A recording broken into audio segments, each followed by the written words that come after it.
Você sabe como um profissional que sofreu um acidente pode receber o auxílio-doença? É também a perícia médica que define se um trabalhador pode ou não receber a aposentadoria por invalidez.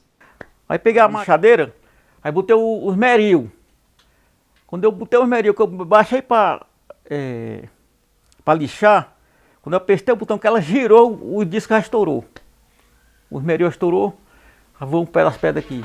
Essa é a história do seu José, que sofreu um grave acidente enquanto trabalhava. Impossibilitado de continuar na ativa, ele precisou recorrer ao INSS para ter direito ao auxílio-doença. Para isso, o pedreiro precisou passar por uma perícia médica. Esse perito atendeu direitinho. Ele pegou, olhou tudo direitinho, examinou tudo, né? Aí só achou que foi muito grave. Pois só foi muito grave, igual lá no INSS também. O médico falou, olha, o problema dele é sério, isso aqui nunca mais tem jeito de trabalhar. Mas a gente não pode dar porque não sei quem, igual, não vai aceitar. A função da perícia em casos como esse é fundamental. É o perito médico que avalia se o profissional tem ou não condições de continuar trabalhando. No caso da perícia médica, são casos onde existem necessidade de análises de temas médicos no âmbito administrativo, e principalmente o nosso caso da perícia médica previdenciária, que responde por mais de 90% desse tipo de perícia no Brasil, ou no âmbito judicial, que são as perícias judiciais, perícias médicas judiciais, né, quando lidam com casos que envolvam doenças ou lides que envolvam tanto o INSS ou empregado, trabalhador. O perito médico é quem estabelece a relação entre a doença ou lesão e a morte do trabalhador, quando for o caso, a doença ou a sequela de acidente e a incapacidade ou invalidez física ou mental, o acidente e a lesão, a doença ou acidente e o exercício da atividade laboral, a doença ou acidente e sequela temporária ou permanente, o desempenho de atividade e riscos para si e para terceiros. Nos casos do Instituto Nacional do Seguro Social, o INSS, o trabalho do perito médico é feito juntamente com o perito social, que tem a responsabilidade de avaliar as condições sociais em que vive o trabalhador. Atualmente, o assistente social trabalha em conjunto com a perícia médica para a concessão de 2 benefícios.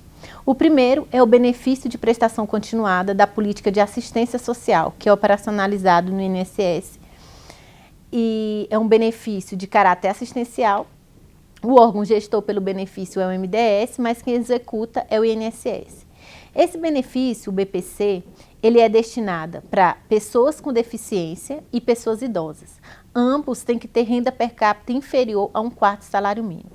A partir de 2008 e 2009, o Brasil adotou o conceito internacional de pessoa com deficiência. Então, é uma avaliação conjunta, onde os assistentes sociais avaliam a dificuldade, ou seja, as barreiras para pessoa com deficiência se inserir na sociedade, e o médico perito avalia, com base nessa avaliação do assistente social, essas barreiras e alteração na estrutura e na função do corpo. No caso do Cristiano, que é portador do vírus da AIDS, além do auxílio-doença, ele conseguiu também a aposentadoria por invalidez. O que acontece, na verdade, é que a AIDS, na década de 80, era tido como uma doença que a pessoa morria rapidamente, né? Então, assim, existe uma lei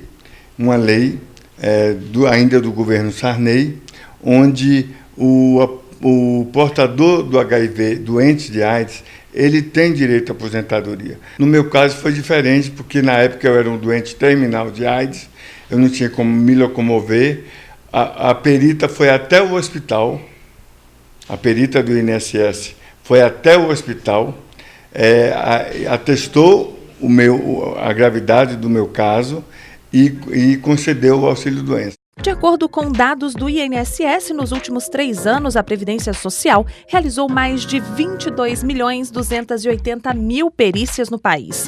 Trabalho que garante ao cidadão brasileiro direitos previstos em lei. O perito ele é um agente em busca da verdade, então ele não está nem do lado A nem do lado B. E a perícia médica é muito importante para a justiça porque ela ajuda o juiz a proferir uma sentença correta, justa e adequada.